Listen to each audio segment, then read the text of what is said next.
Introduction. Look, Deepak, what I got. I have a torch. Yes, it is. But I don't think that you have better than mine. Look what I have. I have a laser light. Laser light? Wow, it is quite fascinating. You know, my father gifted me on my birthday. My father told me that this light is very dangerous for eyes. But how does a light can harm our eyes? Actually, it is a light of narrow frequency, and light has its application in the field of physics. Can you tell me more of it? Yes, sure. In this lesson, you will learn about the dual nature of matter and radiation.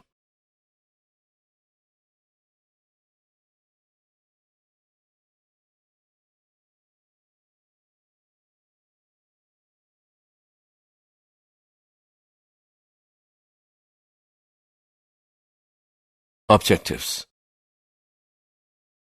At the end of this lesson, you will be able to explain the electron emission, explain the photoelectric effect, discuss wave theory of light, state Einstein's photoelectric equation, find energy of photon, explain the particle nature of light, explain wave nature of matter, state Heisenberg principle, explain Davisson and Germer experiment.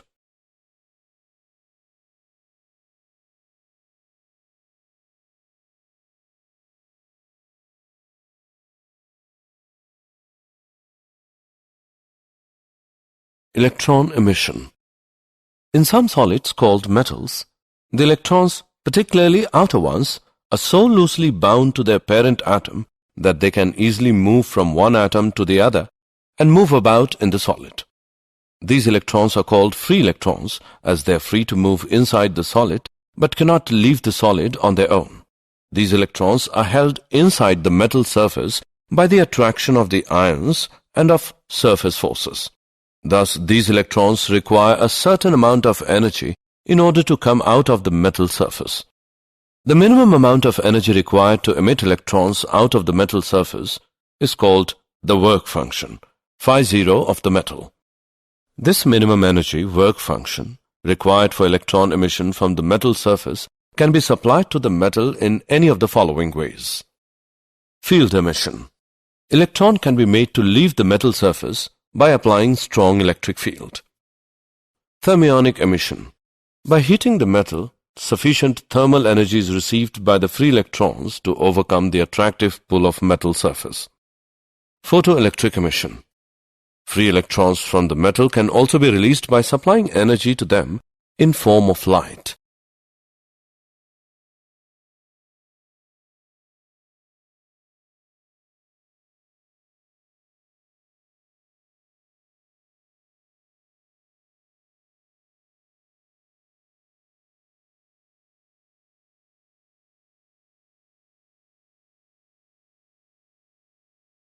Photoelectric effect. The emission of electrons from metallic surface by light energy is called the photoelectric effect, and the electrons so emitted are called the photoelectrons. Hertz observations.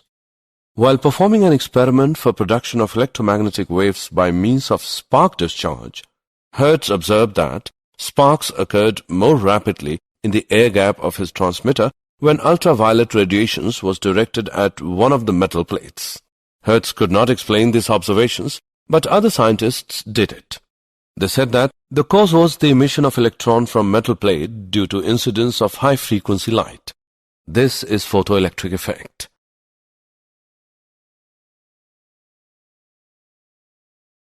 Hallwach's and Lenard's observations. Philip Lenard observed that when ultraviolet radiation was made incident on the emitter plate of an evacuated glass tube enclosing two metal plates called electrodes, current flows in the circuit. These observations indicate that when ultraviolet radiation fall on the emitter plate, the electrons are ejected from it, which are attracted to its anode plate. The electrons flow through the evacuated glass tube, completes the circuit, and current begins to flow in the circuit. Then Lenard and Hallwach studied further by taking a zinc plate and an electroscope. The zinc plate was connected to an electroscope. They observed that when an uncharged zinc plate was irradiated by ultraviolet light, the zinc plate acquired positive charge.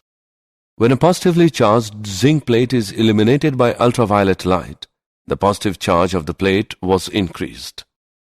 When a negatively charged zinc plate was irradiated by ultraviolet light, the zinc plate lost its charge. All these observations show that when ultraviolet light falls on zinc plate, the negatively charged particles, that is, electrons, are emitted.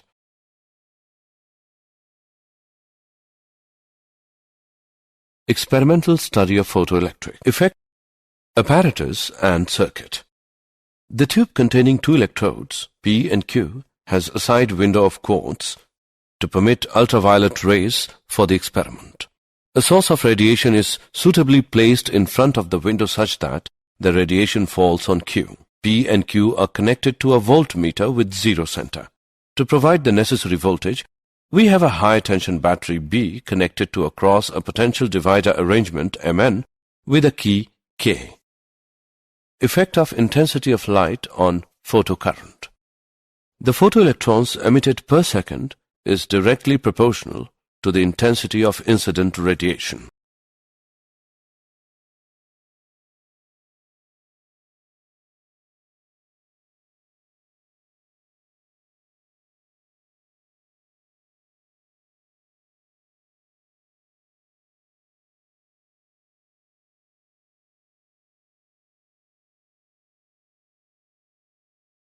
Effect of potential on photoelectric current.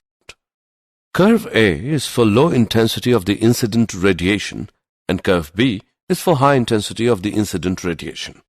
The photoelectric current increases with the increasing potential. For a certain potential, the current becomes maximum. After that, increase of potential does not increase the current, and that is called the saturation current. Let the potential of P be now made zero. At this stage, a small current is observed due to the few electrons which, just because of sufficiently large velocity of emission, are able to reach P, even though P does not have any positive accelerating voltage. Now let P be made negative by sliding the running contact L towards N. The current begins to fall off rapidly, and at a given fixed value of potential, minus V0, the current becomes zero, and the photoelectric emission will stop altogether. This voltage, V0, is called the stopping potential. Photocurrent is zero when the stopping potential is sufficient to repel even the most energetic photoelectrons with the maximum kinetic energy, Kmax, so that Kmax is equal to EV0.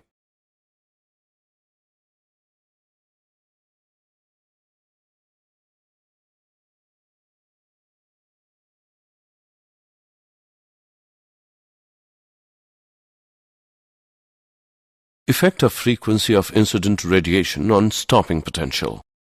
Photoelectric current remains unaffected by change of frequency, but stopping potential increases with increase of frequency of incident light. If we plot a graph for stopping potential V0 against frequency V of incident light, it is in the form of a straight line. If frequency is continuously decreased, the stopping potential becomes zero at a certain frequency. This frequency is called the threshold frequency. Thus, threshold frequency is the minimum frequency of incident light at which the stopping potential or maximum kinetic energy of emitted electrons becomes zero. If the frequency of incident light becomes less than the threshold frequency, the photoelectric effect does not occur. Photoelectric effect and wave theory of light. According to wave theory, the kinetic energy of photoelectrons must depend on the intensity of incident light. But according to experimental observations, the kinetic energy of photoelectrons does not depend on the intensity of incident light. According to wave theory, the light of any frequency can emit electrons from metallic surface provided sufficient intensity of light. But according to the experimental observations, the light of frequency less than threshold frequency cannot emit electrons, whatever the intensity of incident light may be. According to wave theory, the energy transferred by light waves will not go to a particular electron, but it will be distributed uniformly, so emission of electrons will take some time. But experimental observations show that the emission of electrons take place instantaneously after the light is incident on the metal, whatever the intensity of light may be.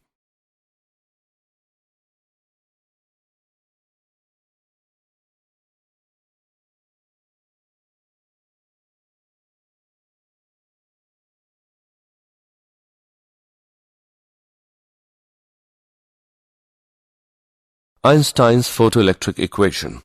Energy quantum of radiation. Light propagates in the form of small bundles of energy called quanta or photons. The energy of each photon is h nu. When u is the frequency of light and h is the Planck's constant. The value of h is 6.62 into 10 raised to the power minus 34 joule second.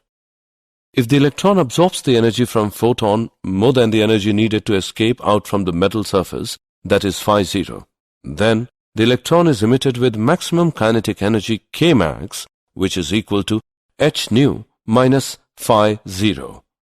This equation is known as Einstein's photoelectric equation. Important points. For the emission of electron from metal surface, h nu greater than phi 0. This shows that greater the work function phi 0, greater the threshold frequency needed to emit the electron. The more the number of photons available, the more the number of electrons absorbs energy from the photons, and therefore greater is the number of electrons emitted from the metal surface. We know that Kmax equals EV0, and Kmax is equal to h nu minus phi 0. So, h nu minus phi 0 is equal to EV0. EVO is equal to h by E into nu minus phi 0 by E. If we plot a graph between nu and V0, taking nu on x-axis and Kmax on y-axis, the graph is a straight line, since equations is of the form y, which equals mx plus c. The slope of the line m is equal to h upon E, which is a universal constant.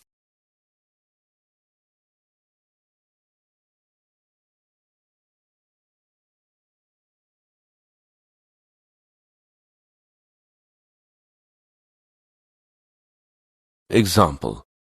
If light of wavelength 4000 to 950 angstrom is viewed as a continuous flow of photons, what is the energy of each photon in eV? Given Planck's constant h as 6.6 into 10 raised to the power minus 34 joule second. Solution. The energy of photon can be found by E as h nu, E equals hc by lambda, name it as equation 1. C is the speed of light, which is 3 into 10 raised to the power 8 meter per second. From equation 1, E equals 6.6 into 10 raised to the power minus 34 into 3 into 10 raised to the power 8 by 4950 into 10 raised to the power minus 10 joule. After solving, we get E as 4 into 10 raised to the power minus 19 joule. It can be expressed in eV, E as 4 into 10 raised to the power minus 19 by 1.6 into 10 raised to the power minus 19 eV. E is equal to 2.5 eV. Particle nature of light, the photon. The photoelectric effect supports the Einstein's quantum theory of light, which states that the light in interaction with matter behaves like bundles of energy, each bundle being called a photon. The photon picture of light can be summarized as, when radiation interacts with matter, it behaves as if it is made up of particles called the photons. The energy of each photon of frequency nu and wavelength lambda is E as h nu, which is equal to hc by lambda. The momentum of a photon p is equal to h nu by c, which equals h by lambda, where c is the speed of light. All photons of a given frequency have the same energy E, which is equal to h nu. The photons are electrically neutral, so they are not deflected by electric and magnetic fields. In photon-electron interaction, the total energy and total momentum are conserved. However, the number of photons may not be conserved in a collision because the photons may be absorbed and new photons of different energies may be created, so that total energy may remain constant, that is h nu, which equals h nu 1 plus h nu 2. Wave nature of matter. In 1924, Louis de Broglie proposed that material particles in motion behave as waves, and the wavelength associated with the material particles is given by lambda is equal to h by p, which equals h by mv, where p is equal to mv is the linear momentum of the moving particle. This is called de Broglie hypothesis. The momentum of the photon is p is equal to h by lambda. This gives wavelength lambda as h by p. Therefore, de Broglie proposed de Broglie wavelength lambda is equal to h by p, which equals h by mv. If k is kinetic energy of material particles, then the relation between momentum p and kinetic energy k is k as 1 by 2 mv square, which is equal to 1 by 2 into m into p by m square, which equals p square by 2m, or p as square root of 2mk. Hence, de Broglie wavelength lambda is equal to h by square root of 2mk, name it as 1. If v volt is the accelerating potential of electron, then k is equal to ev from equation 1. Lambda is equal to h by square root 2mev. Substituting the values of m, e and h, we get lambda as 12.27 by square root of v angstrom.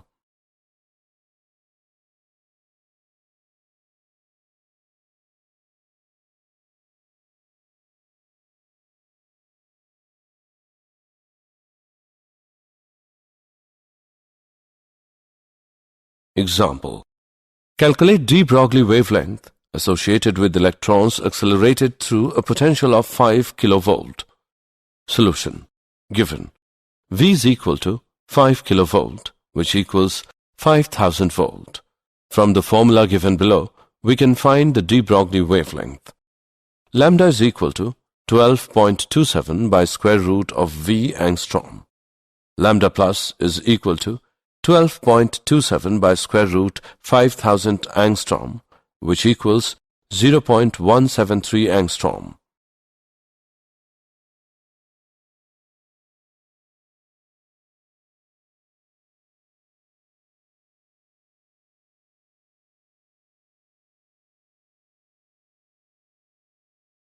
Wave packet. According to Heisenberg, it is impossible to measure both the position and momentum of a material particle exactly at the same time. The product of uncertainties in simultaneous determination of position delta x and momentum delta p is of the order of h cap, where h cap is equal to h by 2 pi, delta x into delta p approximately h cap. A wave of definite wavelength extends over all space, but an electron, which is represented by wave, cannot occupy all space. Therefore, it was suggested by Max Born that a material particle, say an electron, is not equivalent to a single wave, but it is equivalent to a wave packet, which is superposition of a number of waves of varying frequencies and results in a finite region where waves interfere constructively, and the particle has maximum probability of occurrence in this region. This region is called wave packet.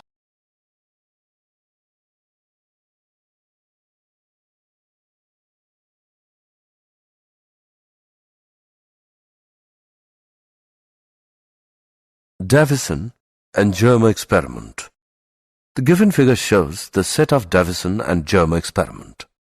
The electrons are accelerated to the desired energy by applying potential from a high-tension HT battery to a cylinder A, having fine holes along its axis so that a fine beam emerges along the axis of the cylinder. The beam is directed at a block of nickel crystal known as the target T that is capable of rotating about an axis parallel to the incident beam direction. The electrons are scattered in all possible directions by the atoms of the crystal. The intensity of the scattered electron beam in a particular direction is measured with a Faraday cylinder called the collector C. The collector can be moved along a graduated cylinder scale S and is connected to a sensitive galvanometer. The deflection of the galvanometer is proportional to the intensity of scattered electron beam entering the collector. The variation of the intensity I of the scattered beam with the scattering angle theta is measured for various electron energies. From de Broglie relation, the de Broglie wavelength associated with the 54 eV electrons can also be determined. For these electrons accelerated through a potential difference of 54V, lambda is equal to h by p, which equals 1.227 by square root of v. Nanometer is equal to 1.227 by square root of 54 nanometer equals 0.166 nanometer. The Davisson-Germer experiment thus provides direct verification of de Broglie hypothesis of wave nature of material particles.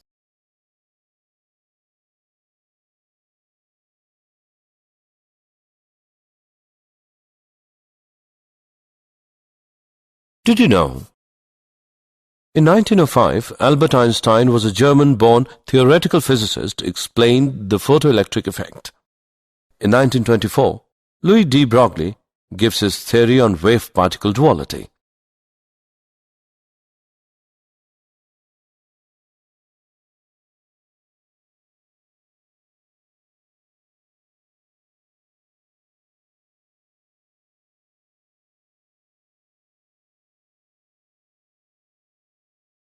Summary.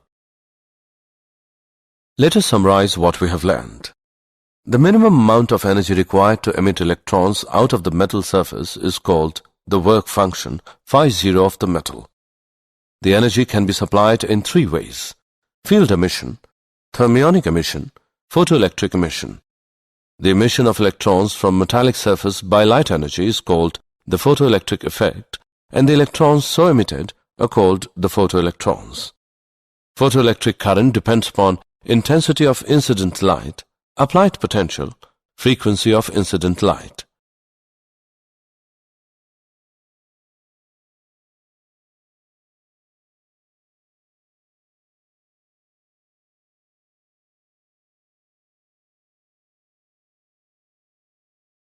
Einstein's photoelectric equation. Kmax is equal to h nu minus phi 0, where Kmax is the maximum kinetic energy. Nu is the frequency of light. Phi 0 is the work function of the metal surface. Einstein's quantum theory of light states that the light in interaction with matter behaves like bundles of energy, each bundle being called a photon. The energy of each photon of frequency nu and wavelength lambda is E equals h nu. De Broglie wavelength lambda is equal to h by square root of 2mk, where k is kinetic energy of material particles. Heisenberg principle states that it is impossible to measure both the position and momentum of a material particle exactly at the same time. The Davisson-Germer experiment provides direct verification of de Broglie hypothesis of the wave nature of material particles.